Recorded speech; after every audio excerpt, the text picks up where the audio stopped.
Hello and welcome to बवाल Banking classes. आज हम लोग CAIIB में न्यू सिलेबस के अकॉर्डिंग पेपर 4 यानी जो इसका पेपर 4 है उसमें नाम है banking regulation and business loss. उसका मॉड्यूल ए हम पहले ख़त्म कर चुके हैं। ये मॉड्यूल बी है जिसका नाम है important acts laws and legal aspects of banking operation part A. इसके 2 चैप्टर्स ऑलरेडी चैनल पर अपलोडेड हैं। थर्ड चैप्टर हम पढ़ने जा रहे हैं जिसका नाम है फॉरेन एक्सचेंज मैनेजमेंट एक्ट 1999 यानी फेमा एक्ट 1999। तो फेमा जो है इससे पहले चलता था फेरा। ठीक है। 1 जून 2020 से 1 जून 2000 से इसको लाया गया फेमा को, जिसका नाम है फॉरेन एक्सचेंज मैनेजमेंट एक्ट। इसके पहले था फेरा यानी फॉरेन एक्सचेंज रेगुलेशन एक्ट। ठीक है। तो मेन जो ऑब्जेक्टिव था इसको चेंज करने का वो ये था कि फॉरेन एक्सचेंज को रेगुलेट करने के लिए उसका जो भी एक्सटर्नल ट्रेड हो रहे हैं इंडिया से या वो सब चीज़ें जो भी पेमेंट हो रहा है उन सबको डेवलप करने के लिए, उनको रेगुलेट करने के लिए और फॉरेन एक्सचेंज मार्केट जो है उसको मेंटेन बेहतर तरीके से डेवलप करने के लिए ये प्रोसेस किया गया था। Before moving on, I request you to please pause the video and go through the copyright disclaimer. Understand that this video is for educational purposes only. Also, I request you to please subscribe to our YouTube channel, that is Bawal Banking Classes. तो जो provision है FEMA के वो सारे all over India apply होते हैं, सभी branches पे, सभी ऑफिसेस पे, साथ ही साथ उन एजेंसीज पर भी जो इंडिया की हैं लेकिन इंडिया के बाहर ऑपरेट हो रही हैं या बाहर के आदमी द्वारा ऑपरेट करी जा रही हैं इंडिया के बाहर रहकर, उन पर भी ये फेरा के या फेमा के जो रूल्स रेगुलेशंस हैं वो अप्लाई होते हैं। बिफोर मूविंग ऑन, मेरे ख्याल से कुछ हम लोगों को कुछ टर्म्स देख लेने चाहिए कि क्या डेफिनेशंस होती हैं जो इस एक्ट में इंपॉर्टेंट है। पहली चीज़ है ऑथराइज पर्सन। ऑथराइज पर्सन मतलब ये होता है कि ऐसा कोई ऑथराइज मनी चेंजर या डीलर या ऑफशोर बैंकिंग यूनिट या कोई भी ऐसा पर्सन जो फेमा के द्वारा ऑथराइज किया, ये कोई इंस्टीट्यूट भी होता है। ऑथराइज पर्सन मतलब सिर्फ इंडिविजुअल नहीं है, ऑथराइज पर्सन मतलब ऑर्गेनाइजेशन भी हो सकती है जो कि फॉरेन एक्सचेंज या फॉरेन सिक्योरिटीज़ में डील कर सकता है। ठीक है। अगर फेमा किसी को ऑथराइज करती है कि फॉरेन एक्सचेंज फॉरेन सिक्योरिटीज़ में डील करने के लिए, फिर चाहे वो मनी चेंजर हो, डीलर हो, ऑफशोर बैंकिंग यूनिट हो, कोई अन्य पर्सन हो, उसको क्या बोलेंगे? Authorize person. ठीक है, एज पर डेफिनेशन। एनआरआई क्या होता है? नॉन रेजिडेंट इंडियन, ऐसा व्यक्ति जो इंडिया के बाहर रह रहा हो। ठीक है, लेकिन इसमें भी एक कंडीशन और क्या है? Person resident Indian. इसमें क्या है? 182 डेज। अगर 182 डेज से ज़्यादा वो इंडिया के बाहर रहेगा तभी उसको एनआरआई मानेंगे, अदरवाइज उसको एनआरआई नहीं मानेंगे। ठीक है। A person residing in India for more than 182 days during the course of the preceding financial does not include. ठीक है। तो किसको नहीं मानेंगे एनआरआई? जो एक इंडिया के अंदर 182 दिन से ज़्यादा रहता है। यदि वो 182 दिन से ज़्यादा इंडिया के बाहर है तो एनआरआई मानेंगे, अदरवाइज नहीं मानेंगे। ठीक है। क्या क्या नहीं इंक्लूड होता है? A person who has gone out of India और who stays outside India in either cases for on taking up employment outside India. वो इंडिया के बाहर एम्प्लॉयमेंट ले रखा है लेकिन अगर 182 डेज वाला क्राइटेरिया फुलफिल करता है तभी। ठीक है। इंडिया के बाहर कोई बिजनेस या वोकेशन उसका चलता है तो भी। For any other person as would indicate his intention to stay outside India for an uncertain period, या और भी किसी कारण से। कुल मिला के दिन इंपॉर्टेंट है, 182 दिन, इतना ध्यान रखिएगा। ठीक है। उसी हिसाब से टैक्स भी काउंट होता है इन लोगों पर एनराइज पर। Capital account transaction, a transaction which alters the asset और liability including contingent liabilities outside India of a person resident in India और एसेट्स और liability in India of a person resident outside India. Capital account का मतलब क्या होता है? देखिए, आप सबको पता है करंट अकाउंट, कैपिटल, हम दो तरह से डील करते हैं बिजनेसेस में। तो कैपिटल अकाउंट मतलब है कोई भी बड़ा असेट, कोई ऐसा असेट है, कोई ऐसा लाइबिलिटी में चेंज ओवर हो। कैसे? मान लीजिए इंडिया में पर्सन रहता है और उसने इंडिया के बाहर कोई प्रॉपर्टी बेची या खरीदी तो उसके एसेट लाइबिलिटी में चेंज हुआ ना, वो केस कैपिटल अकाउंट ट्रांजेक्शन में माना जाएगा। या इंडिया के बाहर रहता है और उसने इंडिया के अंदर कोई प्रॉपर्टी खरीदी या बेची या अपने एसेट लाइबिलिटीज में कोई चेंज किया तो उसको कैपिटल अकाउंट ट्रांजेक्शन में काउंट किया जाएगा। ठीक है। फिर करंट अकाउंट ट्रांजेक्शन क्या होता है? जो भी कैपिटल अकाउंट ट्रांजेक्शन्स के अलावा जो अन्य ट्रांजैक्शंस किए जाएंगे एनराइज के द्वारा इंडिया के अंदर या इंडिया के बाहर, उसको क्या बोलेंगे? Current account transactions. ठीक है। Payment due in connection with foreign trade, other current businesses, services and short term banking activities in the ordinary course of business. जो भी ये बिजनेस हो या पर्सन हो जो इंडिया के बाहर है, इंडिया के अंदर जो भी काम कर रहा है, उसमें जो भी रेगुलर उसके ट्रांजेक्शन है उन सबको करंट अकाउंट ट्रांजेक्शन में माना जाएगा। ठीक। करंट मतलब छोटा होता है, कैपिटल मतलब बड़ा होता है, ये जनरल टेंडेंसी समझ लीजिए। Payment due as interest on loans and as net income from investments. मान लीजिए कोई इन्वेस्टमेंट कर रखे हैं, उससे कुछ रिटर्न आ रहा है या कहीं इंटरेस्ट ड्यू है किसी लोन पर जो कि उसकी लायबिलिटी माना जाएगा, वो सब चीज़ें किस में आएंगी? करंट अकाउंट ट्रांजेक्शन में आएंगी। Remittance for living expenses of parents, spouse and children residing abroad. यदि किसी व्यक्ति के पेरेंट्स, उसके स्पाउस या उसके बच्चे इंडिया के बाहर रह रहे हैं तो उसमें जो रेमिटेंसेस करनी है, उसको जो भी पैसा भेजना है, मंगाना है, वो सब किस में काउंट होगा? करंट अकाउंट ट्रांजेक्शन में। Expense in connection with foreign travel, यदि foreign travel for the purpose of education, medical care, spouse या चिल्ड्रन किसी के लिए भी या पेरेंट्स के लिए, तो वो सब किस में काउंट होगा? करंट अकाउंट ट्रांजेक्शंस में काउंट होगा। ठीक है। असेट लायबिलिटी में चेंज आ रहा है तो उसको कैपिटल अकाउंट ट्रांजेक्शंस में काउंट करेंगे, अन्य कोई भी ट्रांजेक्शन है तो उसको करंट अकाउंट ट्रांजेक्शन में काउंट करेंगे। फॉरेन एक्सचेंज, फॉरेन करेंसी का मतलब क्या होता है? कोई भी ऐसी करेंसी जो इंडियन करेंसी के अलावा अन्य करेंसी हो। ठीक है। इंडियन करेंसी के अलावा हर कोई करेंसी क्या मानी जाएगी? Foreign currency. फॉरेन करेंसी बहुत वाइड टर्म है और उसमें क्या क्या चीज़ें इंक्लूड होती हैं ये बताया जाता है।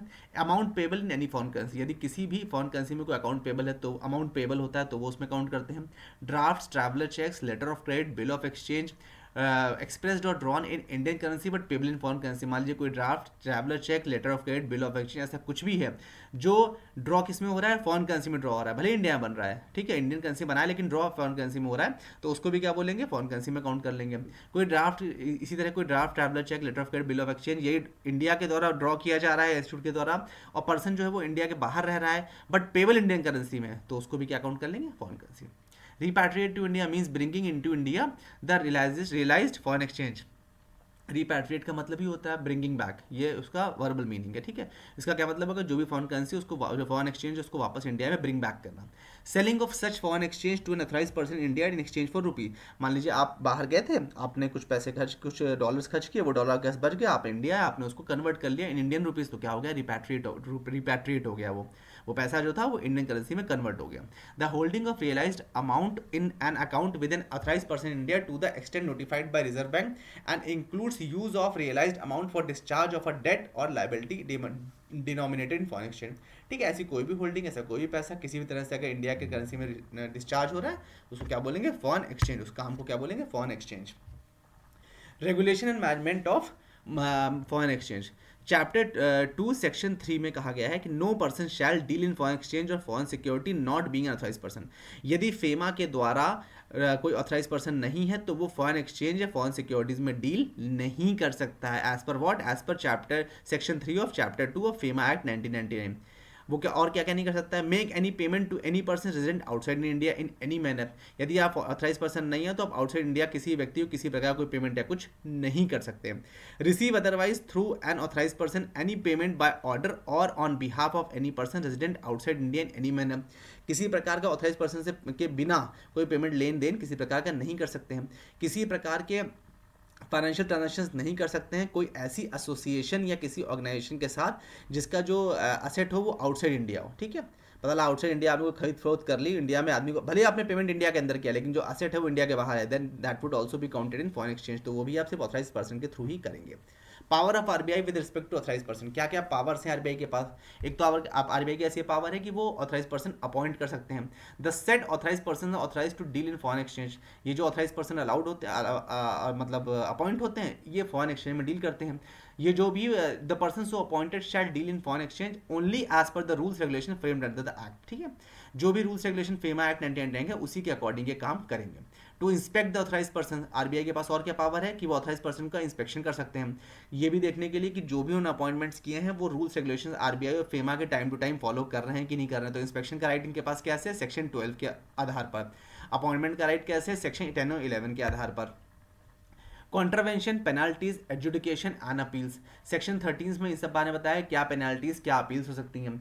यदि कोई पर्सन कॉन्ट्रावीन करता है फेमा एक्ट 1999 के किसी भी प्रोविजन के से मतलब उसको फॉलो नहीं करता है तो उस पर एडजुडिकेशन हो सकता है और वो पेनाल्टी पे लायबल होगा कब तक, thrice the sum involve in such contravention. मान लीजिए जो भी गलती करिए, मान लीजिए उसमें 1 लाख रुपए इन्वॉल्व है तो 3 लाख रुपए का उसके ऊपर फाइन आ जाएगा। वेयर सच अमाउंट इज क्वान्टिफिएबल, यदि वो अमाउंट जोड़ा जा सकता है। लेकिन मान लीजिए कहीं पर ऐसा है कि अमाउंट क्वान्टिफिएबल है ही नहीं, आपको पता ही नहीं कि उसकी मॉनिटरी वैल्यू उस अमाउंट की कितनी है। ठीक है, कभी कभी ऐसा भी होता है, तो फिर क्या होगा कि 2 लाख रुपए तक का फाइन होगा। ठीक है, या तो 3 लाख रुपए जो भी क्वान्टिफिएबल अमाउंट है उसका 3 गुना, या फिर 2 लाख जो भी क्वान्टिफिएबल नॉन क्वान्टिफिएबल पर डिपेंड करता है। Where such contravention is continuing, one further penalty which may extend to 5,000 rupees for every day। मान लीजिए जो फाइन लगा उन्होंने समय से पेमेंट नहीं किया तो पर डे 5,000 रुपए का फाइन भी उस पर लगता रहेगा जब तक वो पेनाल्टी पे आउट नहीं हो जाती है। ठीक है, डायरेक्टर ऑफ एनफोर्समेंट सेक्शन 36 में बताया गया क्या क्या पावर है। एक तो इनके पास पावर ऑफ सर्च और सीजर है। जो डायरेक्टर ऑफ एनफोर्समेंट है या जो एनफोर्समेंट के अन्य ऑफिसर्स हैं उनके पास बस असिस्टेंट डायरेक्टर के नीचे नहीं होने चाहिए, वो इन कॉन्ट्रावेंशंस जो भी गलतियां कर रहे हैं ऑथराइज पर्सन या कोई पर्सन अगर गलतियां कर रहे हैं related to the foreign exchange तो उन कॉन्ट्रावेंशंस के अगेंस्ट सर्च कर सकते हैं, सीजर कर सकते हैं, सीज कर सकते हैं, ठीक है, उनकी ऑर्गेनाइजेशंस को।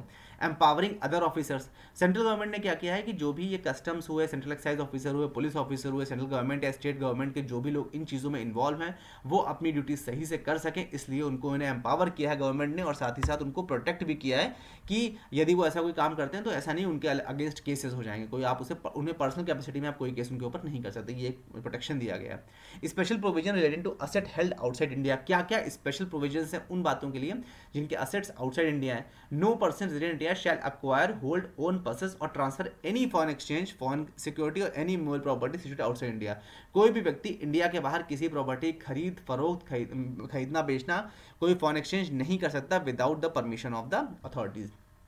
सेक्शन 37A में कहा गया है यदि ऐसी कोई इन्फॉर्मेशन प्राप्त होती है, ऑथराइज पर्सन क्या करेगा, सेंट्रल गवर्नमेंट को प्रेस्क्राइब करेगा और कहेगा कि फॉरेन एक्सचेंज या फॉरेन सिक्योरिटी, इमूवेबल प्रॉपर्टी जो भी आउटसाइड इंडिया है, अगर उसका कुछ वो कॉन्ट्रवेंशन हुआ है, मतलब कि सही तरीके से वो डील डन नहीं हुई है, तो वो क्या करेगा, उसमें इन राइटिंग रीजंस को रिकॉर्ड करेगा और उतने ही अमाउंट की सिक्योरिटी या उतने ही अमाउंट की प्रॉपर्टी को जो इंडिया के अंदर होगी उसको सीज कर देगा। ठीक भाई, मान लीजिए किसी ने कनाडा में कोई प्रॉपर्टी खरीद ली लेकिन अनऑथराइज तरीके से खरीदी, अब अथॉरिटीज को पता चला तो अब कनाडा में तो आप सीज कर नहीं सकते, लेकिन यदि उस व्यक्ति की कोई प्रॉपर्टी मान लीजिए इंडिया के अंदर है वो तो आप सीज कर सकते हो, तो उतनी ही अमाउंट की प्रॉपर्टी इंडिया में सीज कर दी जाएगी, ये इसका मतलब है। ठीक है, the order of seizure along with relevant material shall be place before the competent authority, जो भी सीज की जाएगी प्रॉपर्टी उसका ऑर्डर जो होगा और जो भी उसका रीजन होगा वो सब चीज़ें कॉम्पिटेंट अथॉरिटी, सेंट्रल गवर्नमेंट, जो भी जॉइंट सेक्रेटरी होगा गवर्नमेंट ऑफ इंडिया के उससे ऊपर का होगा, उनको ये प्रेजेंट करी जाएंगी और विद इन 30 डेज, सीज के 30 दिन के अंदर अंदर ये सारी रिपोर्ट सबमिट करनी होती है।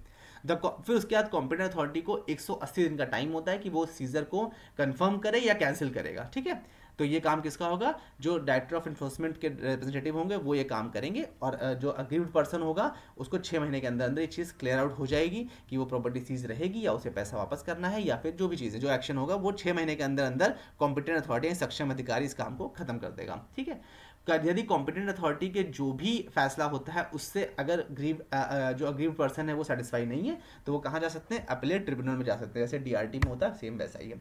With this we have come to an end of this chapter. I hope you like the session. In case if you find doubt please feel free to ask in the comment section and do let us know your feedback.